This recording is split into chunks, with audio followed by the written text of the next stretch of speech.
আসসালামু আলাইকুম ওয়া রাহমাতুল্লাহি ওয়া বারাকাতুহু। প্রিয় বন্ধুরা, আশা করি ভালো আছেন।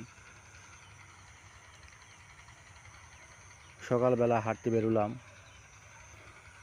কারণ সকালবেলা হাঁটা মানে ফজরের নামাজ পড়ার পর তাসবিহ তাহলিল করার পর হাঁটা শরীরের জন্য খুবই উপকারী একটা কাজ। এবং সকালের যে হুঁশ, যে ঘাসের মধ্যে যে হুঁশটা পড়ে, সেটা শরীরের জন্য মারাত্মক একটা চমৎকার ঔষধ, শরীর স্বাস্থ্য ভালো রাখার জন্য।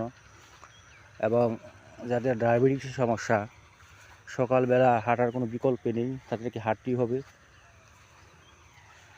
তাই আমাদেরকে প্রতিদিন সকালবেলা নিয়ম করে কিছু হাঁটার অভ্যাস করতে হবে। নবী সাল্লাল্লাহু আলাইহি সাল্লামের সুন্নত হলো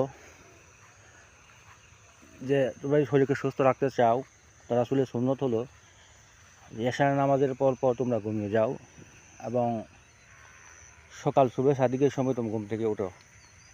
সকালে ফজর নামাজ পড়ো, ফজর নামাজের পরে কিছু তাসবিহ করে একটু হাঁটাহাঁটি করা, বা যাদের কর্ম আছে কর্মস্থলে ফিরে যাওয়া, কাজ করা, তাহলে সেই কাজের মাধ্যমে আল্লাহ পাক রব্বুল আলামিন বরকত দান করবেন।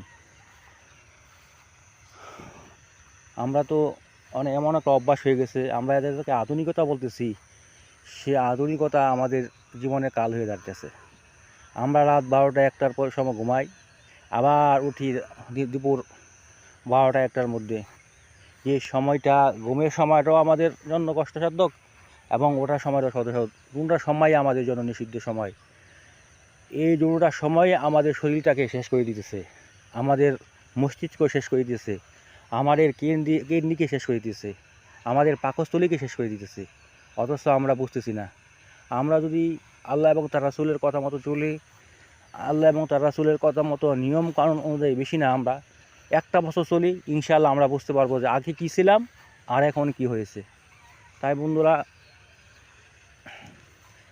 ইসলামের পথে আল্লাহ এবং তার রাসূলের প্রতি মুক্তি। এই জন্য আপনাদেরকে আবার বলছি, সারা দীর্ঘক্ষণ রাত আড্ডা দিবেন না।